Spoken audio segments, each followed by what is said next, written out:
नमस्कार, मैं हूं आपके साथ हर्षिता और आप देख रहे हैं लोकोत्तर न्यूज। जवाहरलाल नेहरू विश्वविद्यालय परिसर में कल प्रधानमंत्री नरेंद्र मोदी और केंद्रीय गृह मंत्री अमित शाह के खिलाफ हुई नारेबाजी पर दिल्ली के मंत्री आशीष सूद ने कड़ा बयान जारी किया है। उन्होंने कहा कि उमर खालिद और शर्जील इमाम की जमानत याचिका खारिज होने के बाद इस तरह की नारेबाजी दुर्भाग्यपूर्ण और निंदनीय है। आशीष सूद ने कहा कि शर्जील इमाम ने पूर्वोत्तर भारत को अलग करने के लिए चिकन नेक कॉरिडोर काटने की बात कही थी, जबकि उमर खालिद ने भारत तेरे टुकड़े होंगे जैसे नारे लगाए।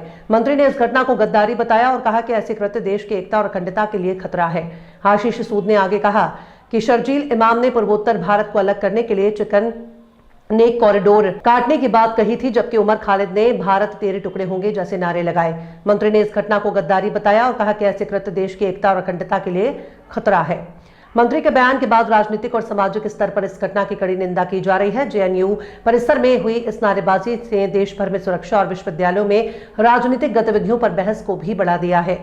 शर्जील इमाम और उमर खालिद की जमानत खारिज होने के बाद जेएनयू में इस प्रकार के नारे लगना निंदनीय है, दुर्भाग्यपूर्ण है। हिंसा की और व्यक्तिगत हिंसा की राजनीति में कोई जगह नहीं है। माननीय प्रधानमंत्री जी, माननीय गृह मंत्री जी के प्रति आप पॉलिसी पर लड़ाई लड़िए। In democracy we agree to disagree.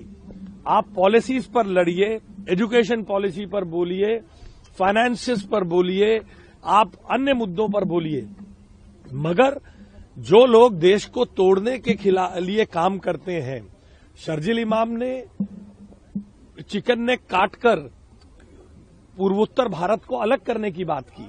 Bharat तेरे टुकड़े हो गए के नारे लगाने का काम उमर खालिद ने किया। 2020 के दंगों में उसका हाथ पाया गया है। ऐसे लोगों से सहानुभूति इसलिए रखी जाती है क्योंकि इस विधानसभा में ऐसे लोग हैं जिन्होंने शर्जील इमाम के साथ मंच साझा किया है। इंडी अलायंस के गठबंधन के लोग इस विधानसभा में हैं जिन्होंने कन्हैया कुमार के साथ अलायंस में चुनाव लड़ा था। जब आप इस तरह के लोगों को पैटर्नेज देते हैं तो जेएनयू में इस तरह से गैर जिम्मेदार लोग सिर उठाते हैं, जिसकी मैं निंदा करता हूं। जेएनयू में जो हुआ है, शर्जील इमाम और उमर खालिद के एक तरीके से समर्थन किया गया है, ये निंदनीय है, देश के खिलाफ है। मैं इसको देशद्रोही मानता हूं।